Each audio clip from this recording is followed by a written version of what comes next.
Hello, ഞങ്ങളിന്ന് മൈസൂരിലെ ഒരു ഹോട്ടലിലാണ്. നമ്മൾ ഇന്ന് ലക്ഷ്മണന്റെ വീട്ടിലല്ല കേട്ടോ കിടന്നത്. വൈകുന്നേരം വൃന്ദാവനമൊക്കെ കണ്ടുവന്നിട്ട് നമ്മൾ പിന്നെ ഒരു ഹോട്ടൽ റൂം എടുത്തിട്ട് ഇവിടെ മൈസൂർ പാലസിന്റെ അടുത്തില്ല കേട്ടോ. കുഴപ്പമില്ല, വലിയ കുഴപ്പമില്ല എന്ന് പറയാൻ പറ്റുള്ളൂ അല്ലേ കേട്ടാ. അങ്ങനെ ഒരു ലോഡ്ജിലാണ് നമ്മളിന്ന് ഇന്നലെ കഴിച്ചു കൂട്ടിയത്. ഇന്ന് നമുക്ക് നൂണാവുമ്പോൾ വെക്കേറ്റ് ചെയ്യണം. അപ്പോൾ ഇവിടെ തൊട്ടപ്പുറത്താണ് മൈസൂർ പാലസ് എന്ന് പറഞ്ഞു. പിന്നെ എന്താ നമ്മുടെ ഇന്നത്തെ പ്ലാൻ? സൂല് പോണം, ചാമുണ്ടിയിൽ പോകണമെന്ന് വിചാരിച്ചായിരുന്നു. അപ്പൊ പിന്നെ കുറച്ച് ആൾക്കാർക്കൊക്കെ പോകാൻ പറ്റാത്തൊരവസ്ഥയുണ്ട്, അമ്പലല്ലേ. അപ്പൊ നമ്മള് പിന്നെ വിചാരിച്ചു അതങ്ങോട്ട് ഒഴിവാക്കാമെന്ന് വിചാരിച്ചു. എന്നിട്ട് നമ്മൾ ഇവിടെ ഒന്ന് ജസ്റ്റ് ഭാഗ്യന്റെ ഫോൺ അങ്ങനെ ഭാഗ്യൻ ഫോൺ വിളികളൊക്കെ നടത്തട്ടെ. നമുക്ക് പതുക്കെ അപ്പുറത്തെ റൂമിലൊന്ന് പോയി എത്തി നോക്കിയാലോ. ഓറഞ്ച് ആക്കിയിട്ട് സുന്ദരനായിട്ടുണ്ടല്ലോ. Good morning. Good morning. എല്ലാവരും ഒരുങ്ങിയ? ഞങ്ങൾ ഇനി അടുത്ത യാത്രക്ക് പോവാണ്. ഇന്നത്തെ ഇന്ന് നമ്മുടെ മൈസൂരിൽ ദിവസത്തെ ലാസ്റ്റ് ഡേ. എവിടെ? തരുണിമണി. ഒരു എന്താ പോയി കഴിഞ്ഞില്ലേ. ഗുഡ് മോർണിംഗ് ചേട്ടച്ചാ. Good morning. മൈസൂർ പാലസിന്റെ അടുത്ത് തന്നെയാണ് നമ്മളൊരു ഹോട്ടലിൽ ബുക്ക് ചെയ്തിട്ടുണ്ടായിരുന്നത്. ബുക്ക് ചെയ്യല്ല, നമ്മൾ ഇവിടെ വന്ന് നമ്മുടെ വണ്ടിച്ചേട്ടൻ നമുക്ക് സെറ്റാക്കി തന്നതാണ് കേട്ടോ. അങ്ങനെ അവിടെ നമ്മൾ 4500 5000 രൂപ വരെ അടുത്തായി 2 റൂം എടുത്തപ്പോൾ. അത്ര വലിയ സൗകര്യങ്ങളെന്ന് പറയാനായിട്ടൊന്നുമില്ല കേട്ടോ. എന്നാലും പിന്നെ നമുക്ക് എന്താ പറയുക, നമ്മുടെ ആവശ്യം ഉണ്ടല്ലോ, അന്നത്തെ രാത്രി കിടന്ന് ഉറങ്ങുക എന്നുള്ളത് മാത്രമായിരുന്നു. അതവിടെ നടന്നു എന്ന് വേണമെങ്കിൽ പറയാം. അങ്ങനെ നമ്മൾ ഇപ്പോൾ പോകുന്നത് നമ്മുടെ കുറച്ചുകൂടുത്ത മ്യൂസിയങ്ങളും അതുപോലെ തന്നെ നമ്മുടെ പാലസൊക്കെ കാണാന്നുള്ള തീരുമാനത്തിലാണ്. അപ്പോൾ അതൊക്കെ പോയി ഭക്ഷണം കഴിക്കാമെന്ന് വിചാരിച്ചു.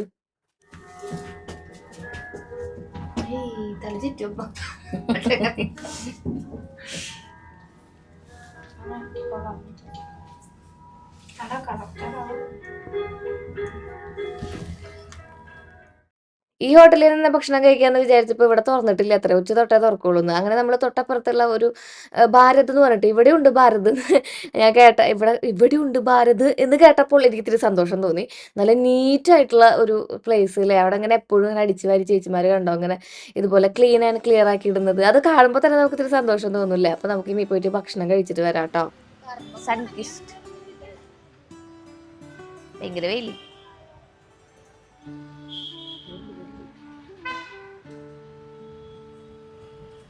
ഭക്ഷണം കഴിച്ചിട്ടാവാന്ന് വിചാരിച്ചു ബാക്കി യാത്രകളൊക്കെ. അപ്പൊ നമ്മള് ഇതാ അവിടെ നിന്ന് വണ്ടിയിൽ കയറിയിട്ടുണ്ട്. എല്ലാവരും ഇതാ വണ്ടിയിൽ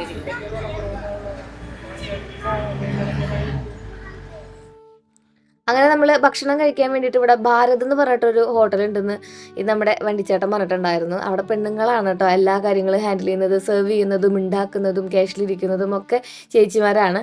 അടിപൊളിയായിട്ട് നീറ്റായിട്ടുള്ള ഒരു ഹോട്ടൽ. നമ്മുടെ കേരള ഫുഡ് കിട്ടും. നമ്മുടെ ഭാഗ്യനാമയ്ക്കൊക്കെ കേരള ഫുഡ് നിർബന്ധമാണ്. അപ്പോൾ ബാക്കിയുള്ളവർക്ക് ഫുഡ് വന്നിട്ട് നമ്മളത് വെയിറ്റ് ചെയ്തിരിക്കുക എന്ന് പറഞ്ഞിട്ടുണ്ടെങ്കിൽ അസഹനീയമാണ്. അത് കാലത്ത് നന്നായിട്ട് വിശന്നിരിക്കുന്ന സമയത്ത്. അപ്പോൾ അച്ഛനാണ് വിശന്ന് എന്താ പറയുക, ഇങ്ങനെ നമ്മുടെ ഭാഷയിലൊക്കെ പറയുകയാണെങ്കിൽ വിശന്ന് ഇങ്ങനെ നമ്മുടെ വയറൊക്കെ കത്തിയിരിക്കുന്ന അവസ്ഥയായിരുന്നു. അപ്പോൾ അമ്മ അതിൽ നിന്ന് കുറച്ച് പൂരി മസാലയൊക്കെ മേടിച്ച് തിന്നിട്ടുണ്ടായിരുന്നു. പിന്നെ വടയൊക്കെ കഴിക്കുന്നുണ്ടായിരുന്നു കേട്ടോ. വടയൊക്കെ ഉണ്ടല്ലോ അവിടെ, ഒരു വടയ്ക്ക് കൂടെ 45 രൂപയ്ക്ക് വില, നമ്മുടെ ഇവിടെ 10 രൂപയ്ക്ക് കിട്ടുന്ന സംഭവത്തിന്. പക്ഷേ പൂരി ബാക്കിയുള്ള നമ്മൾ മസാല ദോശയ്ക്ക് വില കുറവിന് കിട്ടും. അങ്ങനെ അവിടുത്തെ ഫുഡിന് വില കുറവും നമ്മുടെ ഇവിടുത്തെ ഫുഡിന് വില കൂടുതലായിട്ട് എനിക്ക് ഫീൽ ചെയ്തു. അങ്ങനെ നമ്മൾ അവിടെ നിന്ന് സുഭിക്ഷമായി ഭക്ഷണം കഴിച്ചിട്ട് ഇനി നമ്മൾ ഇറങ്ങാൻ നിൽക്കുന്നത് നമ്മുടെ പാലസിലേക്കും അതുപോലെ തന്നെ ഇവിടുത്തെ ലോക്കലായിട്ടുള്ള കുറച്ച് മ്യൂസിയത്തിലേക്കും ഒക്കെയാണ് കേട്ടോ. ഇത് നമ്മുടെ കേരളം പോലെ തന്നെ എനിക്ക് ഫീൽ ചെയ്ത ഒരു നാടാണ്. പിന്നെ ഇവിടുത്തെ വീടിന്റെ ഷേപ്പുകൾ ഉണ്ടല്ലോ, സൺഷെയ്ഡ് ഇല്ലാത്ത വീടുകളും പിന്നെ തീപ്പെട്ടിപ്പട്ട പോലത്തെ വീടുകളും തോന്നി എനിക്ക്, തീപ്പെട്ടി കൂട് പോലത്തെ വീടുകൾ. അതല്ലാതെ സാധാരണയായിട്ടുള്ള ഒരു നല്ല നീറ്റ് ആൻഡ് ക്ലീൻ ആയിട്ടുള്ളത്. എനിക്ക് തോന്നുന്നു നമ്മുടെ നാടിനേക്കാളും നീറ്റ് ആൻഡ് ക്ലീൻ ആയിട്ടുള്ള സ്പേസ് ആണ് അത്. അങ്ങനെ നമ്മളൊരു സാൻഡ് മ്യൂസിയത്തിൽ എത്തിയിട്ടുണ്ട് കേട്ടോ. 60 രൂപ കൊടുത്തിട്ടാണ് കേട്ടോ നമ്മൾ ഈ സാൻഡ് മ്യൂസിയത്തിൽ കയറിയിട്ടുണ്ടായിരുന്നത്. സാൻഡും അതുപോലെ തന്നെ അതായത് മണ്ണും മണലൊക്കെ ഉപയോഗിച്ചിട്ടുണ്ടാക്കിയ കുറച്ച് ശില്പങ്ങൾ അതിങ്ങനെ നീണ്ടു നിവർന്ന് കിടക്കുന്നുണ്ടെന്ന് മാത്രം. അത് മാത്രമേ അതിൻ്റെ ഉള്ളിൽ കാണാനായിട്ടുള്ളൂ കേട്ടോ.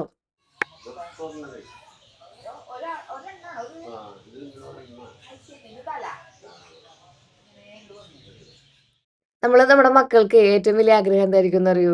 അതായത് നമ്മൾ വളർന്നു വരുമ്പോൾ നമ്മുടെ അച്ഛനും അമ്മേനെയൊക്കെ ഈ ലോകം മുഴുവൻ കാണിക്കണം എന്നായിരിക്കും ഭയങ്കര ആഗ്രഹം ഉണ്ടാവുക. അങ്ങനെ ഒരു ആഗ്രഹത്തിൽ തന്നെയാണ് ഞാനും വളർന്നു വന്നത് കേട്ടോ. ഇവരാണെങ്കിൽ രണ്ടാൾ എങ്ങോട്ട് വിളിച്ചാലും വരില്ല, പക്ഷെ ഞാൻ കുത്തി പൊക്കി കൊണ്ടുവരും ദാ അതുപോലെ.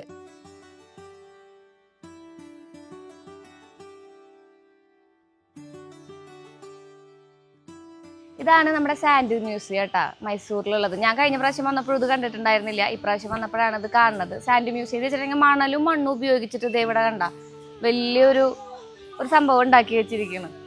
നമ്മുടെ നാട്ടിൽ ഇങ്ങനെയൊക്കെ ടൂറിസം ഡെവലപ്പ് ചെയ്യാവുന്നതേ ഉള്ളൂ കേട്ടോ. ഇത് വലിയൊരു സ്പേസ് ഒന്നും കൺസ്യൂം ചെയ്തിട്ടില്ല, പക്ഷെ അത് യൂട്ടിലൈസ് ചെയ്യാൻ അറിയണം. കണ്ട എന്ത് രസമായിട്ട് ഉണ്ടാക്കിയിരിക്കണം നോക്കിയേ. അങ്ങനെ സാൻഡി മ്യൂസിയത്തിലത്തെ കുറച്ച് കാര്യങ്ങളും ഈ ചരിത്ര പ്രധാനമായിട്ടുള്ള കാര്യങ്ങളൊക്കെ ഇവർ ഇവിടെ ആലിംഗനം ചെയ്ത് വെച്ചിട്ടുണ്ട്. ലോഫിംഗ് ബുദ്ധ, അതുപോലെ തന്നെ നമ്മുടെ ഗീതോപദേശം, അങ്ങനെ ഒരുപാട് കാര്യങ്ങൾ കേട്ടോ. മൈസൂർ കൊട്ടാരവും കാര്യങ്ങളും ഒക്കെ അവിടെ കർവ് ചെയ്ത് വെച്ചിട്ടുണ്ട്. ഒക്കെ ഇതിങ്ങനെ ചെയ്തെടുത്തിരിക്കുന്നത് മണ്ണിലാണ്. നമ്മുടെ നാട്ടിലും ടൂറിസം വികസിപ്പിക്കണം എന്നുണ്ടെങ്കിൽ ഇങ്ങനെ കുഞ്ഞ് സ്പേസുകൾ, ഇതൊക്കെ പ്രൈവറ്റ് ആയിട്ടുള്ള കാര്യങ്ങളാണെന്ന് തോന്നുന്നു, സ്പേസുകളൊക്കെ ഇങ്ങനെ ചെയ്തെടുക്കാവുന്നതേ ഉള്ളൂ കേട്ടോ. കണ്ടോ കുറേ രാജാക്കന്മാരും സോഡിയാക് സൈനും ഒക്കെ ഉണ്ട്. സോഡിയാക് വീലാണ് അവിടെ കണ്ടത് നമ്മൾ. സിവിലൈസേഷൻ മറ്റേ നമ്മുടെ ഓരോ രീതിയിൽ നമ്മൾ സിവിലൈസേഷൻ ചെയ്ത് നോക്കണുണ്ട്, ഓരോരോ കോണ്ടന്റുകൾ അല്ലേ. പിന്നെ ഇത് മെയിൻറ്റെയിൻ ചെയ്യാനായിട്ട് കുറച്ച് പാടുപെടുണ്ടാവൂല്ലേ. അതായത് ഇങ്ങനെ പോളിഷ് ചെയ്തൊക്കെ എടുക്കേണ്ട, ഇടയ്ക്കിടയ്ക്ക് ഇങ്ങനെ ചില ഭാഗങ്ങളൊക്കെ മണ്ണല്ലേ, അതൊക്കെ വിട്ടു പോകുന്നുണ്ടായിരിക്കും. അതൊക്കെ അപ്പോൾ ഇങ്ങനെ മെയിൻറ്റെയിൻ ചെയ്ത് ഇങ്ങനെ കൊണ്ട് നടക്കുന്നുണ്ടല്ലോ. മൊത്തത്തിലൊരു ഷീറ്റിൻ്റെ ഉള്ളിലൊക്കെയാണ് കേട്ടോ. ഒരു കുഞ്ഞേ സ്പേസ് ആണിത്, നന്നായിട്ട് ചെയ്തിട്ടുണ്ട്. ഇതിൻ്റെ ചുറ്റും ഇങ്ങനെ കച്ചവടക്കാരൊക്കെ ഉണ്ട്, നമുക്ക് സാധനങ്ങളൊക്കെ മേടിക്കാം. ഒരു സ്പേസിൽ ചെന്നപ്പോൾ ഭാഗ്യന് ശ്രീകുട്ടന് പതിവ് പോലെ തന്നെ അതേ വെള്ളത്തിൽ കാലിറക്കി വെച്ചിട്ടുണ്ട്. അതിൻ്റെ ഉള്ളിൽ കുറേ മീനുകളുണ്ട്. അവരെ കാലിന്മേ അവർ ഇങ്ങനെ ഇക്കിളി കൂട്ടുന്നുണ്ട് അത്രേ. അങ്ങനെ കുറച്ച് നേരം അവരെ നോക്കിയിരുന്നു. ഇവർ എവിടെ ചെന്നാലും ഈ ഒരു സംഭവത്തിൽ കയറിയിരിക്കുന്നത് കണ്ടിട്ടോ. ഞാൻ മൂന്നാറ് പോയപ്പോഴും ഇത് ഭയങ്കര ഇഷ്ടമുള്ള പരിപാടിയായിട്ട് ഫീൽ ചെയ്യുന്നുണ്ട്. പക്ഷെ എനിക്കിത് പറ്റില്ല കേട്ടോ, എനിക്ക് പെട്ടെന്ന് കിക്കിളിയൊക്കെ ആവും. അപ്പോൾ കാല് നല്ല ക്ലീൻ ആവുമെന്നാണ് ഭാഗ്യം പറയാറുള്ളത്. പക്ഷെ ഇതിങ്ങനെ വന്നിരുന്ന് നമ്മുടെ ഇങ്ങനെ എന്താ പറയുക, നമ്മുടെ ഡെഡ് സെൽസ് ഒക്കെ ഇല്ല, അതൊക്കെ കടിച്ചെടുക്കും. അപ്പോൾ നമുക്ക് ഭയങ്കര കിക്കിളി ഫീൽ ആവും. അങ്ങനെ കുറച്ച് സാധനങ്ങളൊക്കെ മേടിച്ചു, അതും ഇതൊക്കെ ഉണ്ടായിരുന്നു അവിടെ. പിന്നെ ഈ ടൂറിസ്റ്റ് സ്പേസ് ആയ കാരണം കൊണ്ടേ നമ്മൾ സാധാരണ പുറത്ത് കിട്ടുന്നതിനേക്കാളും 10-20 രൂപ കൂടുതലായിരിക്കും. ഇവിടെ അങ്ങനെ പ്രത്യേകിച്ച് ഒന്നും കാണാനൊന്നുമില്ല കേട്ടോ. 60 രൂപയാണ് നമുക്ക് ടിക്കറ്റിന്. അങ്ങനെ പ്രത്യേകിച്ച് അങ്ങനെ ഈ സാൻഡിൻ്റെ ഈ സംഭവങ്ങൾ എന്നല്ലാണ്ട് വേറെ ഒന്നുമില്ല. അപ്പോൾ ഇത് കഴിഞ്ഞിട്ട് നമ്മൾ മ്യൂസിയത്തിൽ പോകാന്ന് പറഞ്ഞിട്ട്, മ്യൂസിയത്തേക്കല്ല പാലസ് കാണാൻ പോവാന്ന് അല്ലേട്ടാ. അപ്പോൾ സൂ കാണാൻ പോകണമെന്ന് പറയണത് എന്താണെന്നറിയില്ല, പോകുമ്പോൾ അറിയാം. നമുക്കൊരു ഡ്രൈവർ ചേട്ടനുണ്ട്, ഒരു ഡ്രൈവർ ചേട്ടനുണ്ട്. ഇന്നലെ തൊട്ട് നമ്മളെ വണ്ടിയിൽ നിന്ന് ഇറക്കിയപ്പോൾ തൊട്ട് ആൾ നമ്മുടെ കൂടെ ഉണ്ട്. ആളാണ് നമ്മളെല്ലായിടത്തേക്കും കൊണ്ടുപോകണത്. ലക്ഷ്മണൻ റെഡിയാക്കി തന്നിട്ടുള്ള, ലക്ഷ്മണന് വരാൻ പറ്റില്ലല്ലോ, ലക്ഷ്മണന്റെ കല്യാണത്തിന്റെ എൻഗേജ്മെന്റ് അല്ലേ. അപ്പൊ ആൾക്ക് ഭയങ്കര തിരക്കുണ്ടാവും. അപ്പൊ രാമൻ കൂടെ ഉണ്ടായിരുന്നു, ഇന്നലത്തെ വ്ളോഗിൽ നിങ്ങൾ കണ്ടിട്ടുണ്ടാവും. രാമൻ കൂടെ ഉണ്ടായിരുന്നു, രണ്ടാളും ഒരുപോലെ ഇരിക്കുന്നുണ്ടല്ലേ, ഒരു ടീംസാ. അപ്പൊ രാമലക്ഷ്മണന്മാര്. അപ്പൊ ഇതേ കണ്ട, നമ്മൾ ഇത് കഴിഞ്ഞു. ഇനിയിപ്പോ ഇത് കഴിഞ്ഞ് ഇവിടെ നിന്ന് അങ്ങനെ പർച്ചേസ് ചെയ്യാനൊന്നുമില്ല. ശ്രീകുട്ടന് ഭാഗ്യത്തിന് വേണ്ടി വെയിറ്റ് ചെയ്യുക, അവരവിടെ കാലുമുള്ള പരിപാടിയില്ല. അപ്പൊ നമുക്ക് ഇനി അടുത്ത സ്ഥലത്ത് പോയിട്ട് കാണാട്ടാ. അവിടെ നമ്മൾ പ്രത്യേകിച്ചൊന്നും മേടിച്ചില്ല കേട്ടോ. ഇങ്ങനെ വളകളൊക്കെ ഉണ്ടായിരുന്നു. അങ്ങനെ വലിയ വില എന്നൊന്നും പറയാനൊന്നുമില്ല കേട്ടോ. 100 രൂപ 200 രൂപയൊക്കെ ആയിരുന്നു. പിന്നെ നമുക്കിതൊന്നും ആവശ്യമില്ലല്ലോ. പിന്നെ വേറെ കുറെ സാധനങ്ങളൊക്കെ ചേച്ചിക്ക് പിന്നെ സാമ്പ്രാണിത്തിരി മേടിച്ചു കൊടുത്തു. അങ്ങനെ നമ്മൾ അവിടെ നിന്ന് ഒരു കുട്ടി പർച്ചേസിംഗ് ഒക്കെ കഴിഞ്ഞിറങ്ങി.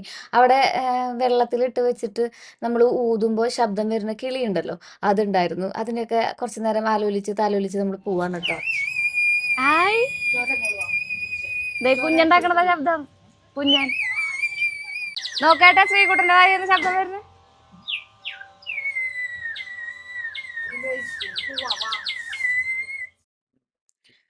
അങ്ങനെ കുറച്ച് നേരം അവിടെ കറങ്ങി തിരിഞ്ഞ് നടന്ന് കുറച്ച് വിഗ്രഹങ്ങൾ, പിന്നെ മൈസൂരിൻ്റെതായ എന്തെങ്കിലുമൊക്കെ മേടിച്ചു കൊണ്ടുപോകണമെന്ന് ആഗ്രഹിച്ചിട്ടുണ്ടായിരുന്നു. പക്ഷെ അങ്ങനെ ഒരു സംഭവം അവിടെ കിട്ടിയില്ല. പിന്നെ നമുക്ക് മൈസൂർ പാലസ് കാർവ് ചെയ്തിട്ടുള്ള മാഗ്നറ്റിക് ആയിട്ടുള്ള, നമുക്ക് നമ്മുടെ ഫ്രിഡ്ജുമൊക്കെ അറ്റാച്ച് ചെയ്ത് വെക്കാൻ പറ്റുന്ന, സ്റ്റിക്ക് ചെയ്ത് വെക്കാൻ പറ്റുന്ന കുറച്ച് സംഭവങ്ങളൊക്കെ കണ്ടായിരുന്നു. പക്ഷെ നമ്മൾ വൺസ് മലയാളികളാണെന്ന് അറിയുമ്പോഴേ അവർ ഭയങ്കരമായിട്ട് വില പറയും. പിന്നെ നമ്മൾ ഹിന്ദിയിലോ അല്ലെങ്കിൽ തമിഴിലോ സംസാരിച്ച് തുടങ്ങുമ്പോഴാണ് പിന്നെ അവർ കുറച്ച് കൊണ്ടുവരിക. അപ്പം നമുക്കുള്ള മൂഡ് മൂവ് മേടിക്കാനായിട്ട് കുറേ സംഭവങ്ങളൊക്കെ ഉണ്ടായിരുന്നു കേട്ടോ. എനിക്ക് ഇങ്ങനത്തെ ഈ ഓടിൻ്റെ സംഭവങ്ങളൊക്കെ ഭയങ്കര ഇഷ്ടമാണ്. കാണാനും ഇഷ്ടമാണ്, മേടിക്കൽ വളരെ കുറവാണ്, കാരണം നല്ല വില കൊടുക്കണേ. കുറച്ച് ട്രഡീഷണൽ ആയിട്ടുള്ള ഐറ്റംസും ഉണ്ടായിരുന്നു. നമ്മളിപ്പോൾ സീഷ്യൽ ആയിട്ടുള്ള കുറച്ച് സംഭവങ്ങളൊക്കെ കണ്ടുകൂട്ടാ. അതിൻ്റെ അടുത്തേക്ക് വന്നോക്കാണ്. ഇതിൻ്റെ ഉള്ളിൽ എന്താ സംഭവം എന്ന് അറിഞ്ഞൂടാ. ഇങ്ങനെ കുറച്ച് സ്ഥലങ്ങളൊക്കെ ഉണ്ട് ഇവിടെ. ലോക്കലൈറ്റ്സ് ആയിട്ടുള്ള ചേട്ടന്മാരുടെ വണ്ടിയിൽ കയറുമ്പോഴേ ഇങ്ങനത്തെ കുറച്ച് കാര്യങ്ങളൊക്കെ അവർ കാണിച്ചു തരും. ഇതൊക്കെ എല്ലാവരും കാണുന്നതായിരിക്കും, പക്ഷെ ഞാൻ കഴിഞ്ഞ പ്രാവശ്യം വന്നപ്പോൾ ഒന്നും കണ്ടില്ലേ. ഒരു ചേച്ചി തയ്യാറാക്കി എടുത്തിട്ടുള്ള മ്യൂസിയം ആണ് കേട്ടോ അത്. മുമ്പിൽ തന്നെ നമ്മൾ കണ്ടില്ലേ ആ ചേച്ചിയുടെ ഫോട്ടോസും കാര്യങ്ങളും, ആ ചേച്ചിയുടെ ടീം തയ്യാറാക്കി എടുത്തിട്ടുള്ളതാണ്. അപ്പോൾ ചേട്ടച്ചനും ഭാഗ്യനും കൂടി ഇതാ കുബേര കുഞ്ചിരി എടുത്ത് നിൽക്കുന്നുണ്ട്.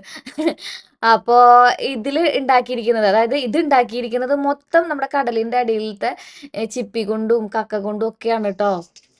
ഇതൊക്കെ ഷെല്ല. കണ്ട കണ്ട കണ്ട കണ്ട ഒക്കെ ഷെല്ലുകളാ.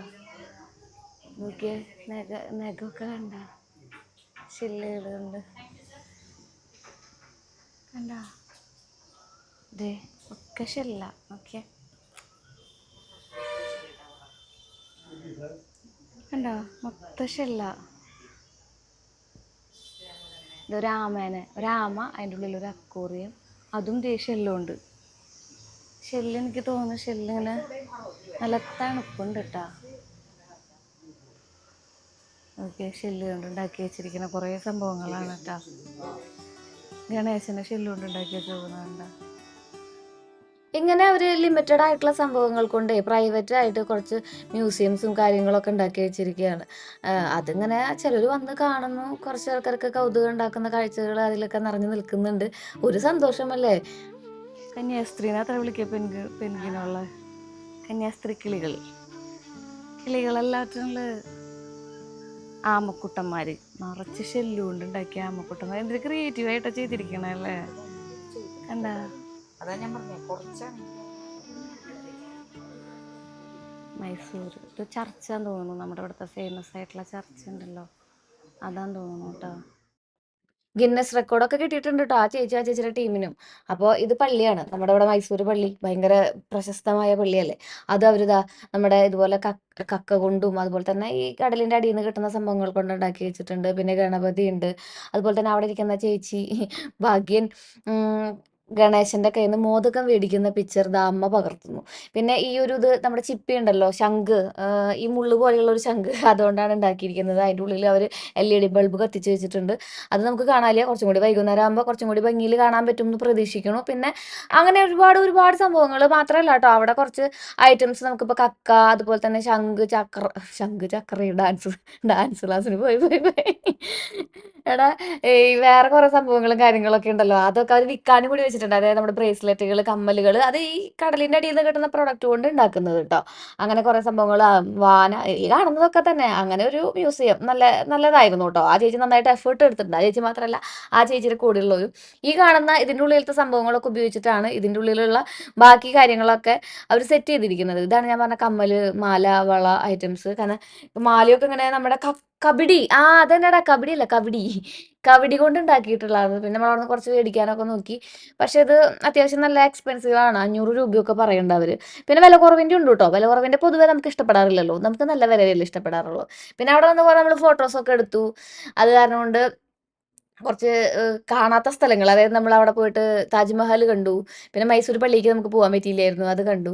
പിന്നെ ഫോട്ടോസൊക്കെ ഞാൻ ലാസ്റ്റ് ആഡ് ചെയ്യാം കേട്ടോ. നമ്മൾ എടുത്ത ഫോട്ടോസും കാര്യങ്ങളൊക്കെ നിങ്ങൾ കുറേയൊക്കെ നമ്മുടെ ഇൻസ്റ്റാഗ്രാമിൽ കണ്ടിട്ടുണ്ടാവും. നമ്മുടെ നാട്ടിൽ കൂടെ പോകുന്നൊരു ഫീലായിട്ട് എനിക്ക് ഇതിൽ കൂടെ പോകുമ്പോൾ ഫീൽ ചെയ്തത്. എന്താ പറയുക, ഇവിടുത്തെ ഈ നമ്മുടെ മറ്റേ എന്താ പറയുക, അതിനെ മല്ലിപ്പൂ ഉണ്ടല്ലോ, ഞാനിതിൻ്റെ മല്ലിപ്പൂ എന്ന് പറയാം, ഗുൽമോഹർ എന്നൊക്കെ ഭയങ്കര ക്രിയാത്മകമായി പറയണമെന്നുണ്ടെങ്കിൽ ഇതേ പോലീസ് ചേട്ടന്മാർ അവിടെ അണിഞ്ഞിരുന്ന് നിൽക്കും. പരേഡ് പോലീസിൻ്റെ കുറേ സംഭവങ്ങളുണ്ട് കേട്ടോ ഇവിടെ.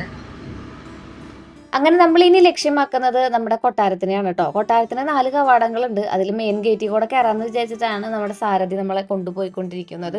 എൻ്റെ ദൂര സ്ഥലത്താണെന്നറിയോ ഈ കൊട്ടാരം ഇങ്ങനെ വിശാലമായിട്ട് നിൽക്കുന്നത്. നല്ല നീറ്റ് ആൻഡ് ക്ലീൻ ആയിട്ടുള്ള ഭയങ്കര അടിപൊളിയായിട്ടുള്ള ഒരു, ഇങ്ങനെ എന്താ പറയുക, നമുക്ക് എന്തോരം ആൾക്കാർ വന്നാലും ഒരു ധൃതിയായിട്ട്, അല്ലാതെ ഒരുപാട് തിരക്കായിട്ട് ഫീൽ ചെയ്യില്ല. അടിപൊളിയായിരുന്നു കേട്ടോ ആ കൊട്ടാരത്തിലേക്കുള്ള വിസിറ്റ്.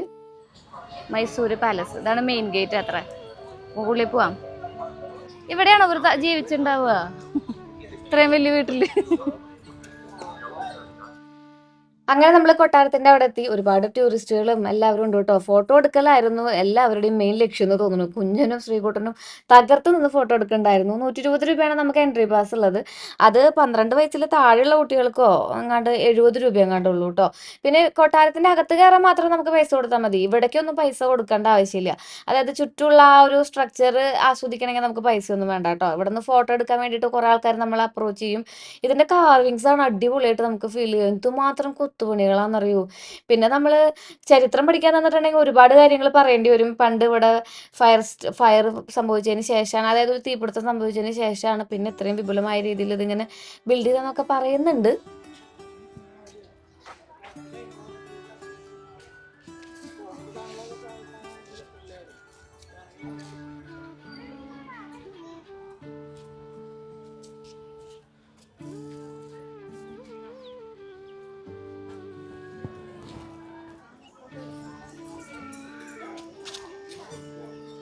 ഇനി നമുക്ക് ഇതിന്റെ ഉള്ളിലത്തെ കാഴ്ചകളൊക്കെ കാണാം ട്ടോ.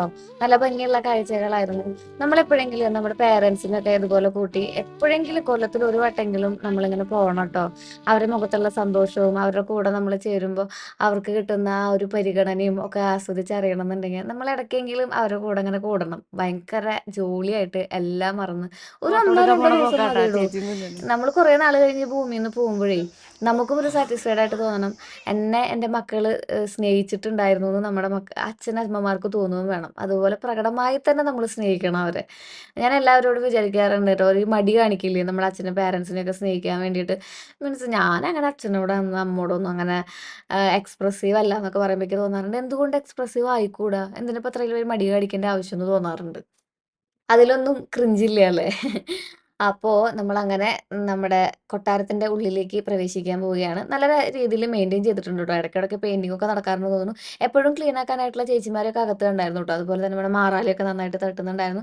അതിലുപരി എടുത്തു പറയേണ്ട ഒരു കാര്യമാണ് ഈ ചുറ്റും മെയിന്റെയിൻ ചെയ്തിട്ടുള്ള ഗാർഡൻ. ഫുൾ റോസ് ഗാർഡൻ ആണ്. പിന്നെ നല്ല ഉച്ചിയിൽ ഉദിച്ച വെയിലായ കാരണം കൊണ്ട് ഒന്നുമേ പൂവൊന്നും ഉണ്ടായിട്ടില്ല കേട്ടോ. പക്ഷെ നനയും മെയിന്റെനൻസ് ഒക്കെ നന്നായിട്ട് നടക്കുന്നുണ്ട്. ചെരുപ്പ് അവിടെ വെച്ചിട്ട് വേണം നമ്മൾ പോണെങ്കിൽ കേട്ടോ. അതാ കവർ കണ്ട, അതിൽ ചെരുപ്പ് വെച്ചിട്ട് വേണം പോണെങ്കിൽ. അങ്ങനെ നമ്മൾ കൊട്ടാരത്തിന്റെ ഉള്ളിൽ കയറി. ഇനി നമുക്ക് കൊട്ടാര പര്യടനം നടത്താം. പള്ളിവേട്ട നല്ല രസമുണ്ടല്ലേ, തൂത്തുക്കുടി ടൈല്.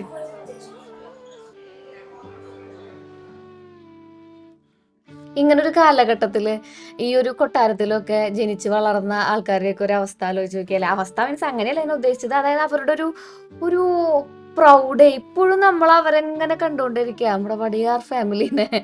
എന്ത് രസമായിട്ടാണെന്നറിയോ അതിന്റെ ഉള്ളിലത്തെ കറിങ്സും കാര്യങ്ങളൊക്കെ ചെയ്ത് വെച്ചിരിക്കണം. എപ്പോഴെങ്കിലും അവസരം കിട്ടുകയാണെങ്കിൽ കണ്ടിട്ടില്ലാത്തവരാണെങ്കിൽ ഒന്ന് പോയി കാണണടാ. കാരണം എന്താ വെച്ചിട്ടുണ്ടെങ്കിൽ ഒരുപാട് അടിപൊളിയായിട്ടുള്ള കാഴ്ചകൾ, ഭയങ്കര ലക്ഷറി ആയിട്ട് തോന്നിക്കുന്ന ഒരു ആന്റിക് പീസാണ് നമ്മുടെ മൈസൂർ കൊട്ടാരം എന്ന് പറയുന്നത്. പിന്നെ മുകളിലത്തെ നിലയിലേക്കൊന്നും പോകാനൊന്നും നമുക്ക് അനുവാദമൊന്നുമില്ല. പക്ഷെ ഇതുപോലെ തന്നെ നല്ല ഭംഗിയുള്ള കുറെ കാഴ്ചകളും അതുപോലെ അന്നത്തെ കാലഘട്ടത്തിൽ ചെയ്തു വന്നിരുന്ന അന്നത്തെ ആൾക്കാരെ എത്രയോ നമ്മളെക്കാളും കുറച്ചും കൂടെ അഡ്വാൻസ്ഡ് ആയിട്ടാണ് ഡ്രസ്സ് ചെയ്തിരുന്നത് എന്നൊക്കെ നമുക്ക് തോന്നിപ്പോവും.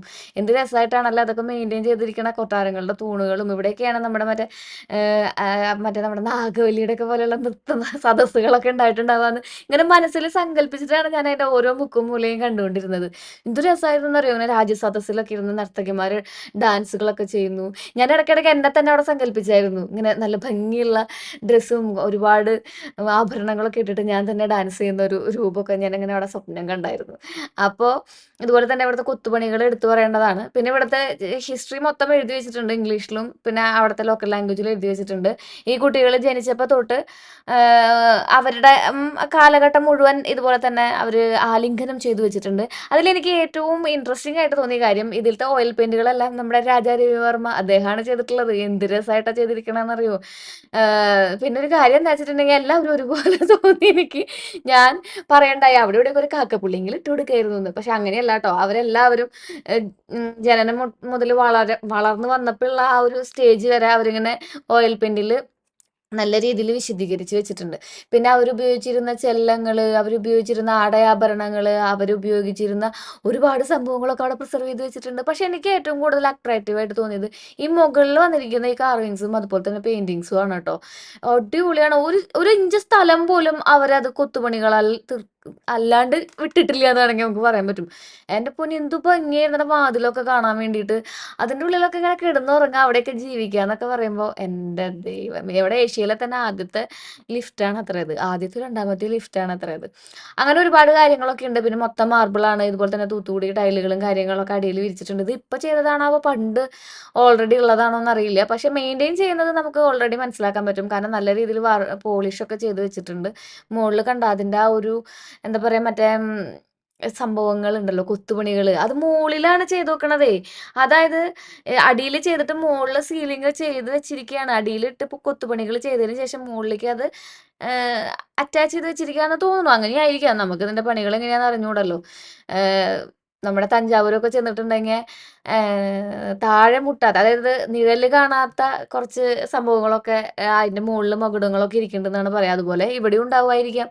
എപ്പോഴും മെയിൻറ്റെയിൻ ചെയ്യാനും വൃത്തിയാക്കാനും ഒക്കെ ആൾക്കാരുണ്ട്. ഇതാണ് അദ്ദേഹത്തിൻ്റെ പ്ലാസ്റ്റർ ഓഫ് പാരീസ് പ്രതിമ എന്ന് പറയുന്നത്. അപ്പോൾ അങ്ങനെ കുറേ സംഭവങ്ങളൊക്കെ കണ്ട് നമ്മൾ ഫോട്ടോസൊക്കെ എടുത്തു. അച്ഛനമ്മയ്ക്കൊക്കെ അടിപൊളി ഇഷ്ടപ്പെട്ട ഒരു കാഴ്ചയായിരുന്നു ട്ടോ. നമ്മളങ്ങനെ ഒരുപാട് യാത്രകളൊന്നും വലിയ കാര്യമായ രീതിയിൽ എക്സ്പ്ലോർ ചെയ്യാത്ത കാരണമുണ്ട്. അതൊന്നും ഞാനും ചെയ്യാറില്ല എന്നുള്ള കാര്യം നിങ്ങൾക്കറിയാലോ. യാത്രകൾ വളരെ കുറവാണ്. ഈ ബിസിനസ് ചെയ്യുന്ന ആൾക്കാർക്ക് യാത്രകൾ വളരെ കുറവായിരിക്കും എന്നറിയാം. നമ്മുടെ ബിസിനസ് അങ്ങനത്തെ ആയ കാരണം കൊണ്ടാണ് ട്ടോ. അന്ന് ബിസിനസ് യാത്രകൾ മാത്രം അടങ്ങിയിട്ടുള്ള ബിസിനസ്സുകൾ വേറെയുണ്ട്. പക്ഷെ നമുക്ക് ഈ പച്ചക്കറിയുടെ ബിസിനസ് ആയ കാരണം കൊണ്ട് അങ്ങനെ വലിയ യാത്രകളൊന്നും ഉണ്ടാവാറില്ല. അഥവാ ഉണ്ടായാൽ തന്നെ ദേ നമ്മുടെ മൈസൂർ നമ്മൾ എത്തുള്ളൂ. അപ്പോൾ അങ്ങനെ കുറേ മൈസൂരത്തെ കൊട്ടാരത്തിലത്തെ കാഴ്ചകൾ നിങ്ങളെ കാണിച്ചു തരാനും പറ്റി. അതൊക്കെ നമ്മൾ ആസ്വദിച്ചിട്ടുള്ള ആ രംഗങ്ങൾ നിങ്ങളെ എന്താ പറയാ അതിന്റെ സന്തോഷം നിങ്ങളിലേക്ക് എത്തിക്കാൻ എനിക്ക് പറ്റി. അപ്പോൾ ഇതാണ് നമ്മുടെ മൈസൂർ കൊട്ടാരത്തിലത്തെ കുറച്ച് കാഴ്ചകൾ എന്ന് പറയുന്നത്. അടിപൊളിയാണ്. ഇവിടേക്കാണ് ഇതാണ് അവരുടെ ഗാലറി. ഈ ഗാലറിയിൽ ഇരുന്നിട്ടാണ് അവർ ബാക്കിയുള്ള എന്താ പറയടാ അംഗങ്ങൾ കണ്ടിരുന്നത്. നമുക്ക് പതുക്കെ ബാഹുബലി കാണുന്ന പോലെയും അതുപോലെ തന്നെ നമ്മുടെ മണിച്ചിത്രത്താഴ് കാണുന്ന പോലെയൊക്കെ ഫീൽ ചെയ്യുന്നേ. മണിച്ചിത്രത്താഴ് ഇത്രക്കില്ല, പക്ഷെ ബാഹുബലിയൊക്കെ കാണുമ്പോൾ നമുക്കൊരു ഫീൽ വരില്ലേ, ഇങ്ങനത്തെ ഒരു ഫീൽ വരില്ലേ. എന്ത് രസമായിരുന്നോടോ ഇതിങ്ങനെ. ഒരു പ്രത്യേക അനുഭൂതി. ഇതിനുള്ളിൽ ഭയങ്കര തണുപ്പുവാണെന്നേ. എനിക്ക് ഈ കൊത്തുപണികൾ ഒരുപാട് അങ്ങോട്ട് ഇഷ്ടപ്പെട്ടു. നോക്കിയേ,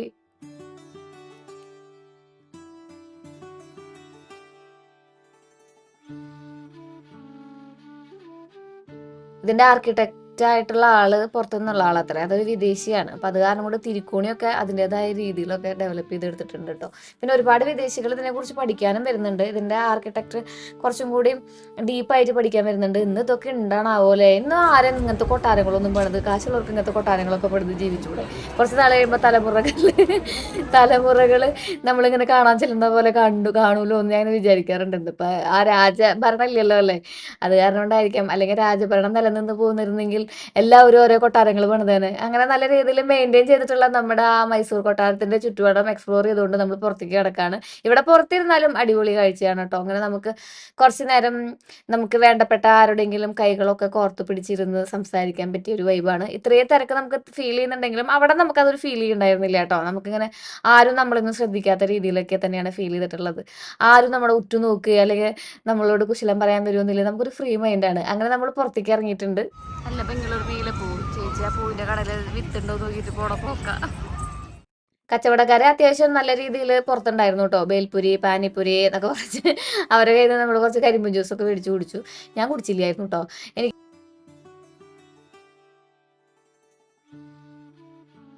അങ്ങനെ നമ്മള് മൈസൂർ പാലസൊക്കെ കണ്ടു വന്നിട്ടുണ്ട് കേട്ടോ. നല്ല വെയിലാണ്. ഏതോ കൊണ്ട് തലവേദനെടുത്ത് തുടങ്ങി. പിന്നെ കുറേ വഴി നടക്കാനുണ്ടല്ലോ. നടന്ന് നമ്മൾ വീണ്ടും നമ്മുടെ റൂമിൽ എത്തിയിട്ടുണ്ട്. ഇവിടുന്ന് വെക്കേറ്റ് ചെയ്യണം. 12 മണിക്ക് വെക്കേറ്റ് ചെയ്യണം. നമുക്ക് 5 മണിക്കാണ് തിരിച്ച് കേരളത്തിലുള്ള ഇത് ബുക്ക് ചെയ്തിരിക്കുന്നത്. നമ്മുടെ ബസ് ബുക്ക് ചെയ്തിരിക്കുന്നത് നമ്മൾ വന്ന സ്ഥലത്തുണ്ടല്ലോ അവിടെ തന്നെയാണ് പോണത്. ഇനി നമ്മൾ വെക്കേറ്റ് ചെയ്ത് ലഗേജ് നമ്മുടെ വണ്ടിയിൽ വെച്ചിട്ട് നമ്മൾ അങ്ങോട്ടാ പോണേ. സൂ കാണാൻ പോകും, കാഴ്ച ബംഗ്ലാവ് കാണാൻ പോകും. അത് കഴിഞ്ഞ് പിന്നെ നമ്മൾ ചർച്ച് കാണാൻ നേരം ഉണ്ടെങ്കിൽ പോവും. അങ്ങനെയൊക്കെയാണ് പ്ലാൻ ചെയ്തിരിക്കുന്നത്. അപ്പോൾ നമുക്കിനി പതുക്കെ ഭക്ഷണം കഴിക്കണോ വേണ്ടതെന്നാണ്. അവിടെ നിന്ന് ഇവിടുന്നൊക്കെ അതും ഇതും ഐസ്ക്രീമും ജ്യൂസും എല്ലാവരും കുടിച്ചായിരുന്നു. ഞാനൊന്നും കുടിച്ചില്ല കേട്ടോ. എനിക്ക് ഭക്ഷണം കഴിക്കാനായിട്ട് അങ്ങോട്ട് തോന്നുന്നില്ല. നീറ്റാണ് കേട്ടോ. നീറ്റ്നെസ് കുറവുകൊണ്ടല്ല, പക്ഷെ വിശക്കണ്ടേ. അപ്പോൾ അതൊക്കെ കഴിഞ്ഞ് അങ്ങനെ നമ്മൾ കാലത്ത് പിന്നെ പൂരിയും ചായയും ഒക്കെ കുടിച്ചായിരുന്നു. എനിക്ക് വെള്ളം കുടിക്കാൻ തോന്നുക. നമ്മുടെ ഈ സ്പ്രൈറ്റ് 7up സാധനങ്ങളുണ്ടല്ലോ അത് കുടിക്കാൻ തോന്നുക. പക്ഷെ അതിങ്ങനെ ഭയങ്കര ഷുഗറായ കാരണം കൊണ്ട് ഇച്ചിരി നാളിങ്ങനെ ഒരു ഷുഗർ, അത്ര വലിയ ഷുഗർ കട്ടല്ല, എന്നാലും ഭയങ്കര ബൾക്കായിട്ടുള്ള ഷുഗറൊക്കെ ഉപേക്ഷിച്ച് നോക്കുക. അതാണ് ഞാൻ നമ്മുടെ കല്യാണത്തിന് നിന്നിട്ടുണ്ടായിരുന്ന മൈസൂർ പാക്കും ജിലേബി ഒന്നും കഴിച്ചില്ല. അപ്പോൾ ഞാൻ വിചാരിക്കുകയാണ് ഇവിടെ നിന്ന് ഒന്നിറങ്ങാൻ തന്നെ. കണ്ണു പോകും ഇങ്ങനെ ആകെ ഒരു വരവരയായിട്ടിരിക്കുന്നുണ്ടാവും അല്ലേ. നല്ല ക്ഷീണമുണ്ട്. ഇന്നലത്തെ ഈ കിടക്കെ മാറിക്കിടന്നിട്ടുള്ള ആ ഒരു ഉറക്ക പ്രശ്നം ഉണ്ടല്ലോ, അതെനിക്ക് നന്നായിട്ടുണ്ട്. എനിക്ക് നമ്മുടെ വീട്ടിൽ നമ്മുടെ കിടക്കയിൽ കിടക്കണം. അതിപ്പോൾ എത്ര നീറ്റുള്ള സ്ഥലമായാലും, അതാണ് ഞാൻ ചേച്ചിയുടെ അടുത്ത് പോയാലും മണപ്പെട്ടെന്ന് പോയാലും നിൽക്കാത്ത എനിക്ക് നമ്മുടെ വലിയൊരു വീട്ടിൽ വന്ന് ഒരു മാനസികമായ ബുദ്ധിമുട്ടുണ്ടല്ലോ, അതുണ്ട് എനിക്ക് നന്നായിട്ടും. എന്ത് സംഭവമാണല്ലേ, നീയൊക്കെ എന്താണ് ശ്രീജാത ആലോചിക്കണ്ടല്ലേ, ഇതെന്താ നീ ഇങ്ങനെ, അല്ലെങ്കിൽ എന്താലേ എന്നൊക്കെ വേണമെങ്കിൽ പറയാം. അപ്പൊ വാട്ടവർ, നമുക്ക് ഇന്നലെ ഓർക്കാൻ ശരിയായില്ല. അതുകൊണ്ടാണ് കണ്ണിങ്ങനെ വര പോലെ ഇട്ടിരിക്കുന്നത്. അപ്പൊ നമുക്ക് പതുക്കെ പോയാലോ. ബാഗൊക്കെ ഒതുക്കി ഞാൻ സെറ്റാക്കി വെച്ചിട്ടുണ്ട്. റിമോട്ട് സാധനങ്ങളൊക്കെ സെറ്റാക്കി വെച്ചിട്ടുണ്ട്. ഇവിടെ നമ്മുടെ ബെഡ്, കിടന്ന ബെഡ് നമുക്ക്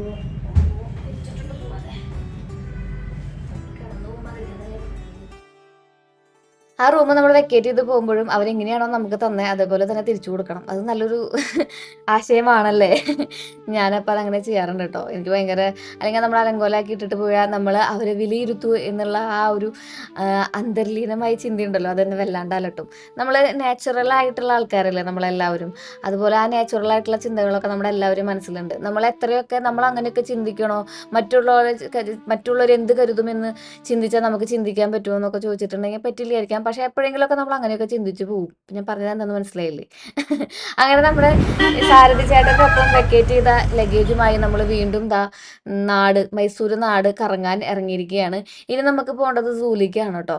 അവിടെ ചെന്നിട്ട് എനിക്ക് പറയാൻ മാത്രമുള്ള വലിയ കാഴ്ചകളൊന്നും ഇതായില്ല. കാരണം എല്ലാ മൃഗങ്ങളും നട്ടുച്ചയ്ക്ക് ഭക്ഷണം കഴിച്ച് കിടന്നുറങ്ങുന്ന തിരക്കിലാണ് നമ്മൾ അവരെ കാണാനാന്നും പറഞ്ഞ് അവരുടെ കൂട്ടിലേക്ക് ഓടിക്കേറിയത്.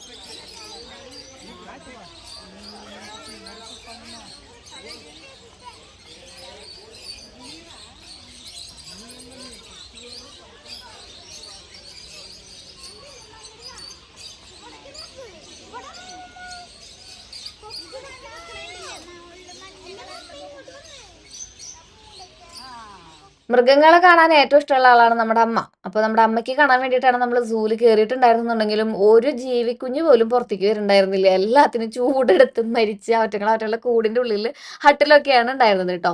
പിന്നെ ഈ കിളികൾ അതുപോലെ തന്നെ അണ്ണാർക്കണ്ണന്മാരായിരുന്നു അവിടെ അധികം ഉണ്ടായിരുന്നത്. നമ്മൾ കാണാത്ത ഒരുപാട് സ്പീഷീസുകളൊക്കെ അവിടെ ഉണ്ട്. പക്ഷെ എനിക്ക് കുറച്ചും കൂടിയും കൺവീനിയൻ്റ് ആയിട്ട് തോന്നിയത് നമ്മുടെ നമ്മുടെ തൃശ്ശൂരത്തെ സൂവാ. കുറച്ചും കൂടി കൂട് വളരെ ചെറുതാണ്. കാരണം അവരങ്ങനെയിട്ട് വളർത്തുമ്പോൾ അവർക്ക് ഭയങ്കര ബുദ്ധിമുട്ടുണ്ടാക്കുന്നുണ്ടാവുമെന്ന് അറിയാമെങ്കിലും നമുക്കതിനെ ആസ്വദിക്കാൻ പറ്റുന്നുണ്ട്. സെൽഫിഷായിട്ട് ചിന്തിച്ചതാണ് ഞാൻ. പക്ഷേ ഇവറ്റങ്ങളുടെയൊക്കെ ഒരു അവസ്ഥ ആലോചിച്ച് നോക്കൂല്ലേ? ഈ കൂടിൻ്റെ ഉള്ളിലിട്ടിട്ട് എന്താന്ന് അവരുടെ ജീവിതം അങ്ങനെ അങ്ങോട്ട് പോയി. പിന്നെ ഈ പിള്ളേർക്ക് പഠിക്കാനും അതുപോലെ തന്നെ എന്താ പറയാ നമുക്ക് കാണാനും ഒക്കെ ആയിട്ട് ഒരു ജന്മം അങ്ങനെ അങ്ങോട്ട് എന്നൊക്കെ ആലോചിച്ച് ഞാൻ പിന്നെ കുറച്ചു കാലം ആ വിജനമായ വീതിയിലൂടെ ചിന്തിച്ച് നടന്നിട്ടുണ്ടായിരുന്നു. പിന്നെ ഞാൻ ആ സാഹചര്യമായിട്ട് ഇഴുകിച്ചേർന്നു. കാരണം വെച്ചിട്ടുണ്ടെങ്കിൽ അവിടെ ഒടുക്കത്തെ ചൂടായിരുന്നടാ, ഭയങ്കര ചൂട്. പിന്നെ കുഞ്ഞി കുഞ്ഞി അഴികളായിരുന്നു. അഴികളെന്ന് വെച്ചിട്ടുണ്ടെങ്കിൽ വലകളായിരുന്നു. അതുകൊണ്ട് നമുക്ക് അങ്ങട് ആസ്വദിച്ച് അങ്ങട് കാണാൻ പറ്റുന്നുണ്ടായിരുന്നില്ല. ഭക്ഷണം കൊടുക്കാണ്ടിരിക്കാൻ വേണ്ടിയിട്ടാന്ന് തോന്നുന്നു. അവർക്ക് നമ്മളെ ശല്യപ്പെടുത്താണ്ടിരിക്കാൻ വേണ്ടിയിട്ടാന്ന് തോന്നുന്നു കേട്ടോ. അത്രയ്ക്കും നൈസായിട്ടുള്ള വലകളിലൂടെ അവരെ ഇങ്ങനെ ബന്ധിപ്പിച്ചിരുന്നത്. പിന്നെ കുറേ റെങ്കൂൺസിനെ കണ്ടു, കുരങ്ങന്മാരെ കണ്ടു, അങ്ങനെ കുറേ സംഭവങ്ങളെ കണ്ടു. ഒരു 5-6 കിലോമീറ്റർ അങ്ങനെ നടക്കാം ഇതിൻ്റെ ഉള്ളിൽ കൂടെ. അച്ഛനൊക്കെ കാലുവേദന എടുത്ത് തുടങ്ങി കേട്ടോ അവസാനം എത്തിയപ്പോഴേക്കും. അച്ഛൻ്റെ കാലുവേദന ഭയങ്കര വേദനയാണോ ശ്രീന്ന് എല്ലാവരും ചോദിക്കാറുണ്ട് എൻ്റെ അടുത്ത്. അച്ഛൻ അങ്ങനെ ബുദ്ധിമുട്ടൊന്നുമില്ല. അച്ഛൻ ഒരിക്കൽ കാലിൻ്റെ മുട്ട് ഇങ്ങനെ തെറ്റിയായിരുന്നു. നമ്മുടെ കാലിൻ്റെ മുട്ടിൻ്റെ കുഴ തെറ്റുകയെന്ന് പറയില്ലേ, നമ്മൾ അങ്ങനെ തെറ്റിയായിരുന്നു. പിന്നെ പിന്നെയാണ് അച്ഛൻ അങ്ങനെ നടക്കുമ്പോൾ ചെറിയൊരു രീതിയിലുള്ള മുടന്ത് പോലെ വന്നു തുടങ്ങിയത് കേട്ടോ. പണ്ട് അങ്ങനെയൊന്നും അല്ലായിരുന്നു. പക്ഷെ അച്ഛനത് വിഷയമുള്ള കാര്യമല്ല. അച്ഛൻ എത്ര ദൂരം വേണമെങ്കിലും ആ ഒരു രീതിയിൽ അങ്ങനെ നടക്കും. ഞങ്ങളെക്കാളും സ്പീഡിൽ നടക്കും. ഞങ്ങളെക്കാളും ഇൻട്രസ്റ്റ് ആണ് ഇതൊക്കെ കാണാൻ വേണ്ടിയിട്ട്. അതെല്ലാം നമ്മൾ കൂടെ കൂട്ടിയത്. അങ്ങനെ നമ്മൾ പുലിനെയൊക്കെ കണ്ട് ഇതിൻ്റെ ഉള്ളിൽ ഗൊറില്ല ഉണ്ടെന്ന് പറഞ്ഞപ്പോൾ ഗൊറില്ലേനെ കാണാൻ വന്നതാണ്. ഗൊറില്ലേനൊന്നും കണ്ടില്ല. പന്നിക്കുട്ടന്മാരെ കുറേ എണ്ണത്തിനെ കണ്ടായിരുന്നു.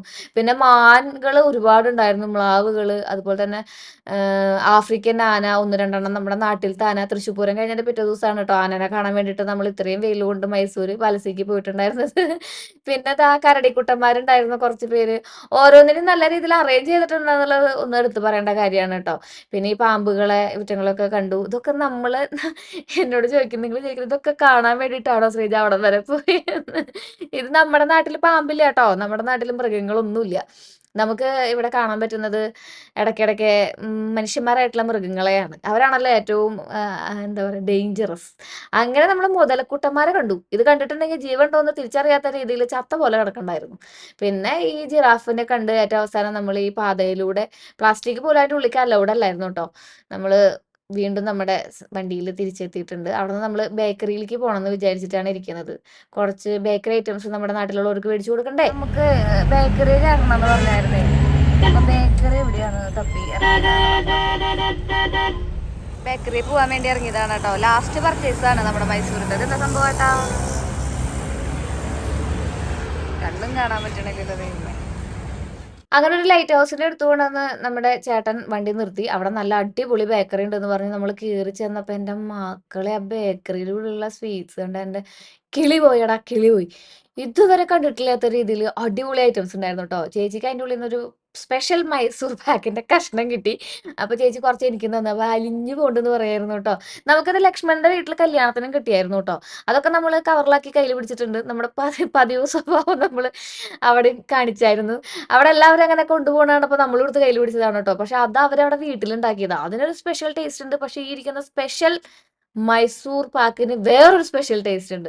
പിന്നെ ഗുലാബ് ജാമുൻ, പേരറിയാത്ത ജാമുൻ, പേരറിയുന്ന ജാമുൻ, വട, ബാദുഷ, മിച്ചറുകള്, പിന്നെ അങ്ങനെ വേണ്ട മധുരത്തിന്റെ ഒരു വലിയ ചാകര തന്നെയായിരുന്നു. ഞാൻ ഈ മിൽക്ക് പേട മേടിച്ചു. എനിക്ക് വലിയ മധുരം ഇല്ലാത്ത ഈ മിൽക്ക് പേട ഉണ്ടല്ലോ, അതായത് നമ്മള് കുറുക്കിയെടുക്കുന്ന പാൽപ്പേട, അത് ഇത്തിരി ഭയങ്കര ഇഷ്ടമാണ് കേട്ടോ.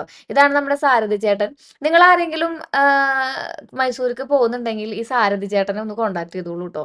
ഇത്രയും നന്നായിട്ട് ഗസ്റ്റിനെ ഹാൻഡിൽ ചെയ്യുന്ന വേറൊരാളെ ഞാൻ കണ്ടിട്ടേ ഇല്ല. ലക്ഷ്മണൻ, ഇത് ഹസ്കർ. നമ്മുടെ ഇവിടെ പോവാണ്. നമ്മുടെ മൈസൂർ മൊത്തം ചുറ്റി കാണിക്കുന്ന ഹസ്കറാണ്.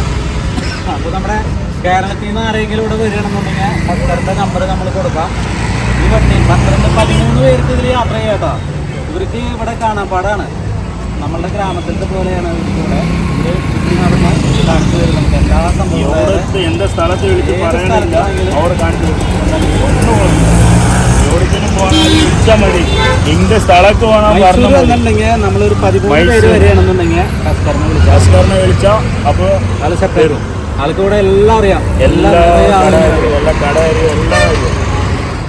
അപ്പൊ ചേട്ടന്റെ നമ്പർ ഞാൻ എന്തായാലും ഡിസ്ക്രിപ്ഷൻ ബോക്സിൽ ആഡ് ചെയ്യുന്നുണ്ട് കേട്ടോ. പിന്നെ ഞാൻ കമന്റും ചെയ്യാം. കാരണം എന്താ വെച്ചിട്ടുണ്ടെങ്കിൽ അത്രയും അടിപൊളിയായിട്ട് നിങ്ങൾ ആരെങ്കിലും പോകുന്നുണ്ടെങ്കിൽ നിങ്ങളെ എനിക്ക് ഏൽപ്പിച്ചു കൊടുക്കാൻ അത്രയും ബെസ്റ്റ് ആയിട്ടുള്ള ഒരാള് ഞാൻ അവിടെ നിന്നും കണ്ടില്ലായിരുന്നു. അപ്പോൾ ലക്ഷ്മണൻ അങ്ങനെ ഒരു കാര്യം ചെയ്തു തന്ന കാരണം കൊണ്ട് നമ്മൾ നമ്മുടെ മൈസൂർ മൊത്തം നമ്മുടെ ചേട്ടനെ വെച്ച് എക്സ്പ്ലോർ ചെയ്തു. അങ്ങനെ എല്ലാവരോടും യാത്ര പറഞ്ഞ് നമ്മുടെ സാരഥി ചേട്ടന്റെ കൂടെ തന്നെ നമ്മൾ ബസ് സ്റ്റോപ്പിലേക്ക് മടങ്ങാണ്. തൊട്ടടുത്തായിരുന്നു ബസ് സ്റ്റോപ്പ്. നല്ല രീതിയിലുള്ള നീറ്റ് ആൻഡ് ക്ലീൻ ആയിട്ടുള്ള ഒരു ബസ് സ്റ്റോപ്പ് ആയിരുന്നു കേട്ടോ. അങ്ങനെ വെച്ചിട്ടുണ്ടെങ്കിൽ വൃത്തികേടൊന്നും ഇല്ലാത്തൊരു ബസ് സ്റ്റോപ്പ്. പിന്നെ ലക്ഷ്മണൻ നമ്മളെ കൊണ്ടുവിടാൻ വന്നിട്ടുണ്ടായിരുന്നു. പിന്നെ ലക്ഷ്മണൻ നമ്മുടെ മൈസൂർ മാർക്കറ്റിൽ നിന്ന് പച്ചക്കറി എടുത്തിട്ടാണല്ലോ നമുക്ക് ഇവിടെ കച്ചവടം ചെയ്യാൻ പറ്റുള്ളൂ. അപ്പൊ അതിന്റെ തിരക്കിലായിരുന്നു ആൾ. ഇന്നത്തെ ദിവസം മുഴുവൻ പച്ചക്കറികളൊക്കെ കയറ്റി വിടേണ്ട തിരക്കിലൊക്കെ ആയിരുന്നു. ശ്രീകുട്ടനോട് പറയാം 2 ദിവസം ഇവിടെ നിന്നിട്ട് പോവാന്ന്. ശ്രീകുട്ട അച്ഛനെ കാണാണ്ട് നിൽക്കൂ.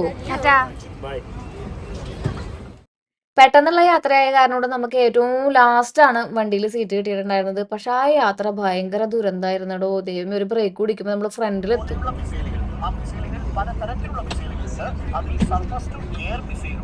എല്ലായിടത്തും മിസൈൽ യുദ്ധ. ഇതാണ് ഏറ്റവും ബാക്കിലത്തെ സീറ്റ്.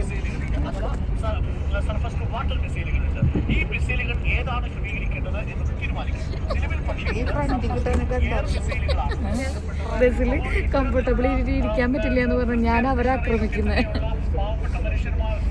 സ്ഥിര താമസത്തിന് വന്നിട്ടുള്ളൂ. 3 മണിയാകുമ്പോൾ നമ്മൾ എത്തും. കുറച്ച് സീറ്റ് മുന്നിലും പിന്നെ കുറച്ച് സീറ്റ് ഏറ്റവും ബാക്കിലാണ് കിട്ടിയിട്ടുണ്ടായിരുന്നത്. അത് കാരണം കൊണ്ട് നമുക്ക് യാത്ര ഭയങ്കര ബുദ്ധിമുട്ടായിരുന്നു കേട്ടോ. ഉറങ്ങാനൊന്നും പറ്റിയില്ല. പിന്നെ ഒരു 2-3-4 മണിക്കൂറിന്റെ കാര്യമല്ലേ ഉള്ളൂ. നമ്മുടെ മലബാർ ഗോൾഡൻ ഡയമണ്ട്സ് ഇവിടെ ഉണ്ട്. ജോയാ ലുക്കാസ്, ജോസാ ലുക്കാസ് ഒക്കെ ഉണ്ടെന്നേ. അങ്ങനെ നമ്മൾ മാർക്കറ്റൊക്കെ കണ്ടായിരുന്നു വണ്ടിയിൽ ഇരുന്നിട്ട്. നമുക്ക് പച്ചക്കറി കൊണ്ടുവരുന്ന മാർക്കറ്റ്, അവിടെ ഇറങ്ങാനൊന്നും പറ്റിയില്ല. ആക്ച്വലി നമ്മൾ മൈസൂർ ഫുള്ളായിട്ട് എക്സ്പ്ലോർ ചെയ്യാനൊന്നും പറ്റിയില്ല കേട്ടോ. ഇങ്ങനെ സമയം കൈപിടിച്ച് പോയാലൊന്നും അത് നടക്കില്ല. 2-3 ദിവസമൊക്കെ വേണം. അങ്ങനെ നമ്മുടെ തൃശ്ശൂർ വന്നേ, തൃശ്ശൂർ എന്ന് പറഞ്ഞു.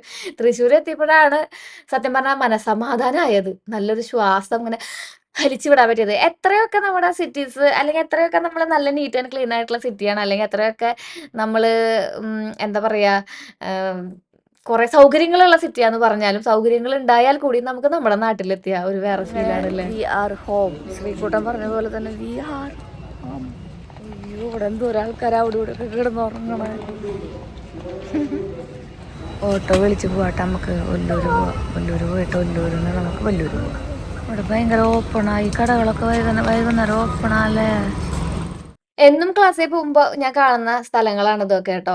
ഇവിടെയൊക്കെ ഇത്രയും ആൾക്കാർ വൈകുന്നേരം കിടന്നുറങ്ങണ്ടെന്നുള്ളത് നമ്മൾ വൈകുന്നേരം യാത്ര ചെയ്യുമ്പോഴാണല്ലോ അറിയാം. അങ്ങനെ 2 ഓട്ടോയിലായിട്ടാണ് നമ്മൾ നമ്മുടെ ഒല്ലൂർ വീട്ടിലേക്ക് പോയിട്ടുണ്ടായിരുന്നത്. അവിടെയാണല്ലോ നമ്മുടെ വണ്ടി കിടക്കുന്നത്. അങ്ങനെ ആ വണ്ടിയിൽ നിന്നാണ് നമ്മൾ നമ്മുടെ വല്ലൂർക്ക് പോകാനുള്ള പ്ലാനുകൾ ഇട്ടിട്ടുണ്ടായിരുന്നത് കേട്ടോ. അന്ന് തന്നെ നമ്മൾ വല്ലൂർ മടങ്ങെത്തുകയും ചെയ്തു. പിറ്റേ ദിവസം എനിക്ക് ക്ലാസ്സും ഉണ്ടായിരുന്നു, എക്സാമും ഉണ്ടായിരുന്നു. അങ്ങനെ എങ്ങനെയുണ്ട് നമ്മുടെ മൈസൂരത്തെ കാഴ്ചകളിൽ നിന്ന് നിങ്ങൾ കമൻറ്റ് ചെയ്തോളൂട്ടാ. നിങ്ങളുടെ അഭിപ്രായങ്ങളും നിർദ്ദേശങ്ങളും എഴുതി അറിയിക്കണം. ഇങ്ങനത്തെ ട്രാവൽ വ്ളോഗുകൾ നിങ്ങൾക്ക് ഇഷ്ടമാണെന്നുണ്ടെങ്കിൽ അതും പറയണം കേട്ടോ. ഞാൻ ഇടയ്ക്കിടയ്ക്ക് പോകാൻ ശ്രമിക്കാം. എപ്പോഴും ഞാൻ ഉറപ്പൊന്നും പറയില്ല. വീട്ടിലെത്തിയപ്പോഴേക്കും ഏകദേശം ഒരു 3:45 ആയിട്ടുണ്ടായിരുന്നു. വിജനമായ നമ്മുടെ വല്ലൂരിൻ്റെ വീട്ടിൽ നമ്മളങ്ങനെ കാലുകുത്തിയിരിക്കുകയാണ്. അവിടെ എത്തിയൊരു കട്ടൻ ചായയൊക്കെ അടിച്ചു. അടിപൊളിയായിട്ട് ഒന്ന് ഉഷാറായി. പിന്നെ കൊണ്ടുവന്നിട്ടുള്ള സാധനങ്ങളൊക്കെ പങ്കുവെച്ചു. പതിവ് പോലെ തന്നെ എല്ലാതും 3 ഭാഗങ്ങളാക്കി പങ്കുവെച്ചു. പിന്നെ യുദ്ധം, മിസൈൽ, ഷെല്ലാക്രമണമൊക്കെ ആയിരുന്നു. അങ്ങനെ നമ്മൾ വീട്ടിൽ പോവാം. പോട്ടമ്മ. ടാറ്റാ. ഇതില് നല്ല വിശേഷങ്ങളായിട്ടേ നമുക്ക് വീണ്ടും കാണാം കേട്ടോ. Till then take care. Bye Sreeja. Tata.